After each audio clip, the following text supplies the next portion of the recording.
घरच्याच एका जुन्या जीन्स पासनं मी ही बॅग बनवलेली आहे। ही टिफिन बॅग आहे, बनवायला अगदी सोपी आहे आणि घरी बनवल्यामुळे त्याचा छान एक हँडमेड फील येतो।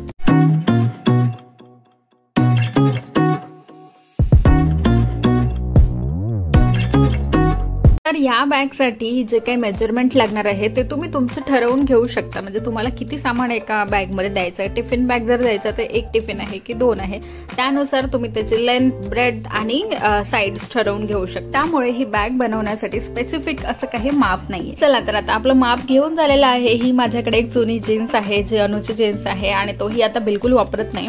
कुठेतरी ती थोडीशी ताणलेली असते किंवा कुठेतरी एकदम स्ट्रेट असते, तर जी स्ट्रेट आहे तेवढाच पार्ट आपल्याला ह्यातला यूज करायचा आहे। आणि जे काही लाइनिंग्स असतात त्याच्यामध्ये जे कडक एक पार्ट असतो फॅब्रिकच्या स्टिचिंगचा, तो पण आपल्याला साइड कट करून घ्यायचा आहे आणि नॉर्मल जे प्लेन फॅब्रिक आहे ते एकसारखं घ्यायचं आहे।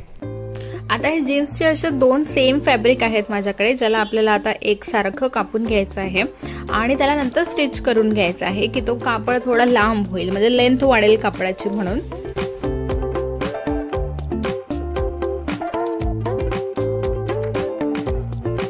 आता हे दोन कापड एकदा स्टिच करून झाले की त्याला मधून ओपन करायचं आणि त्याच्यावरती जिथे आपण स्टिच केलंय बरोबर त्यावरूनच एक दुसरी स्टिच द्यायची, ज्याच्यामुळे स्टिचिंग सुद्धा घट्ट होते, तो कापडची स्टिचिंग निघणार नाही आणि तो प्लेन दिसेल ते फॅब्रिक। आता माझ्या जीन्सचा जो टोंगळ्यावरचा भाग होता तो खूपच जास्त सैल होता, म्हणजे तो खराब झालेला होता, डॅमेज पीस होता, त्याच्यामुळे मला आणखी दोन एक्स्ट्रा फॅब्रिक जिथनं चांगले होते ते कट करून त्याला मी दोन साइडने अटॅच करून घेते। जे एकाच साइडला अटॅच केलं नाही, कारण मग ते व्यवस्थित नसता दिसला तो कापड, तर सगळीकडून सारखी स्टिचिंग दिसायला हवी म्हणून मी खालून एक पट्टी जॉईन करते आणि वरच्या बाजूला एक करते आणि त्याला एकसारखं करून बाकी जे एक्स्ट्रा आहे ते फॅब्रिक मी कट करून दिले। आता ज्या या दोन स्ट्रीप मी बनवून घेतल्या आहे या हँडलसाठी यूज होणार आहे। तर याची जी विड्थ आहे ती 1 इंचाची आहे आणि जी लेंथ आहे ती मी 10 इंचाची घेतलेली आहे। तुम्हाला छोटं मोठं हवं असेल तसं घेऊ शकता। तर कापडाच्या बरोबर मधोमध एक पॉइंट द्यायचा आहे आणि तिथून 2-2 इंचावरती आपल्याला मार्किंग करायची आहे। बरोबर त्या मार्किंग वरतीच हा बेल्ट आपल्याला अटॅच करून घ्यायचा आहे। तर हँडल स्ट्रिप अटॅच करताना ना नेहमी ती उलट सुलट बाजूने अटॅच होते, त्याच्यामुळे त्याला सतत चेक करायचं की आपण त्याला बरोबर अटॅच केलंय की। आता दोन्ही बाजूंनी व्यवस्थित हँडल अटॅच करून झालं की त्याला परत कापड मध्ये ठेवायचा आणि त्याच कापडाच्या मापाचं एक अस्तर आपल्याला कापून घ्यायचं आहे। आता या कापडाला डबल फोल्ड करायचं आहे आणि त्याच्या चारही कॉर्नर वरती आपल्याला 2.5 चे पॉइंट्स द्यायचे आहे आणि त्याला एक स्क्वेअर बनवून घ्यायचा आहे चारही बाजूंनी।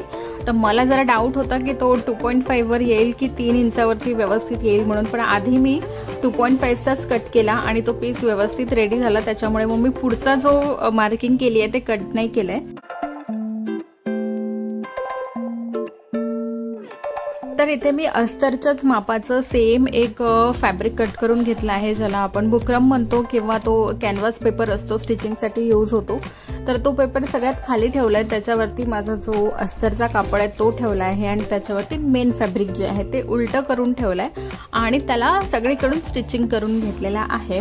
आता ह्याच्यामधला जो अस्तरचा कापड आहे जो एक्स्ट्रा दिसतो आहे त्याला फक्त मी कट करून घेते आहे। प्रत्येक कॉर्नरला एक छोटासा नॉच द्यायचा आहे, ज्याच्यामुळे कापड व्यवस्थित पलटवलं जाईल आणि एक बाजू या कापडाची मी स्टिच नाही केली आहे, कारण त्यातनंच आपल्याला पूर्ण फॅब्रिक जे आहे ते बाहेर काढायचं आहे आणि सरळ बाजूने करायचं आहे।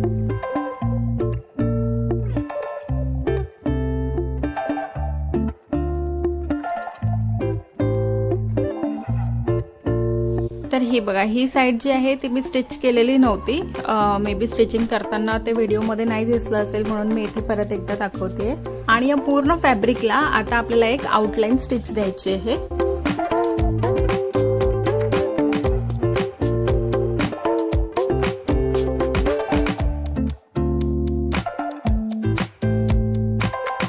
आता या कापडावरती दोन्ही बाजूंनी जिथे आपण कट केलेलं होतं फॅब्रिक त्या साइडने आपल्याला 1-1 इंचाची वरती मार्किंग करून घ्यायची आहे।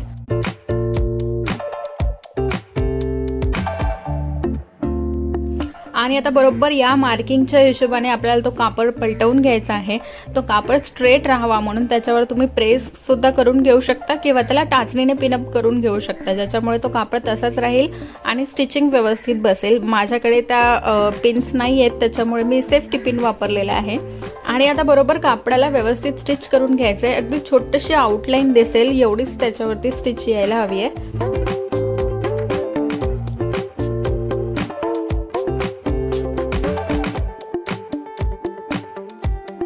तर इथे दोन्ही बाजूंनी माझे आउटलाईन स्टिच देऊन झालेली आहे। तर याच्यामुळे काय होतं की टिफिन व्यवस्थित उभा राहतो आणि त्याचा शेप प्रॉपर दिसतो।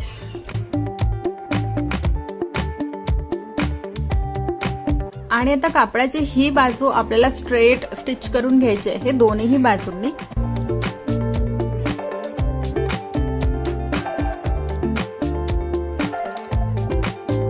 तर इथे राहिलेल्या दोन बाजूची स्टिचिंग जी होती ती मी रेकॉर्ड करायला राहिलं आहे, त्याच्यामुळे मी एक छोटंसं कटिंग करून घेतलेलं आहे।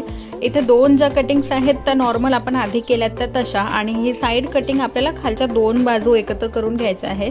जसं मी व्हिडिओमध्ये तुम्हाला दाखवत आहे तसंच तुम्हाला त्याला अटॅच करून घ्यायचं आहे दोन्ही कॉर्नर्स।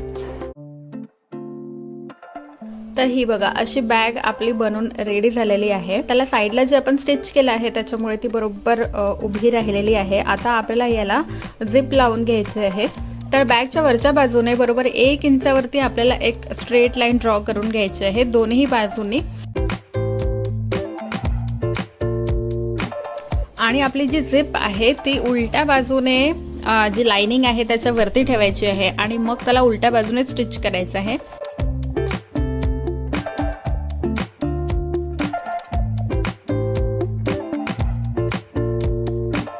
आपण जी लाईन दिली होती त्याच्यामुळे कापड दोन पार्ट मध्ये डिवाइड झालेला आहे। तर ती जी झिप आहे ना ती त्या कापडाला आतमध्ये घ्यायचं आहे आणि त्याच्यावरती स्टिच करायचं, जसं मी व्हिडिओमध्ये दाखवते तसं।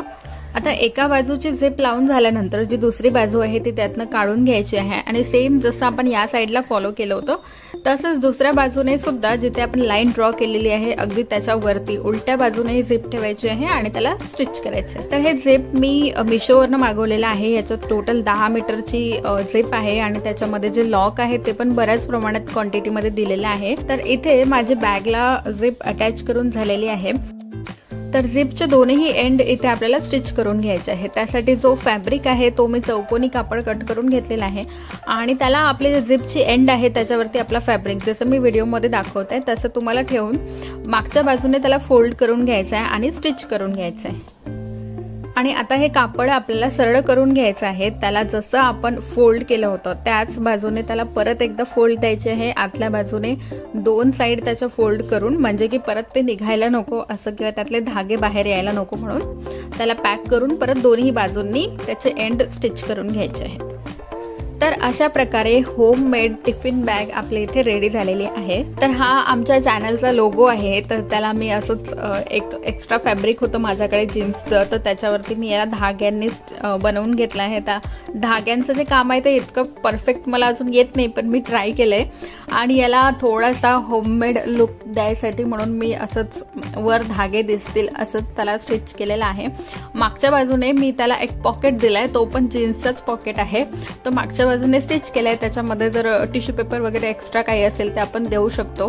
तर आता तुम्हाला मी यात माझे टिफिन बॉक्स पण ऍड करून दाखवते। त्याच मापाने मी हे बनवलेलं आहे, जरा मोठीच साईज बनवलेली आहे, कारण अनु सकाळी ऑफिसला जातो तेव्हा त्याचा नाश्ता वगैरे घरी काही होत नाही, त्याच्यामुळे त्याचा नाश्ता, टिफिनचा डबा आणि एक्स्ट्रा त्याला काही मला द्यावंसं वाटलं, फ्रुट्स आहे, ड्रायफ्रुट्स आहे किंवा एखादं ज्यूस आहे तर ते पण एक एक्स्ट्रा बॉटल ह्याच्यामध्ये जावं म्हणून मी त्यानुसार हे साईज बनवून घेतलेली आहे। तुम्हाला हवा त्या टिफिन बॉक्स मेजरमेंट घेऊन त्यानुसार ही बॅग तुम्ही रेडी करून घेऊ शकता। तर हा व्हिडिओ तुम्हाला कसा वाटला मला कमेंटमध्ये नक्की सांगा आणि व्हिडिओ आवडला असेल तर लाईक करा, कमेंट करा आणि इतरांबरोबर सुद्धा शेअर करा आणि त्याचबरोबर चॅनलला सबस्क्राईब करायला विसरू नका। भेटूया नेक्स्ट व्हिडिओमध्ये, तेव्हापर्यंत बाय बाय।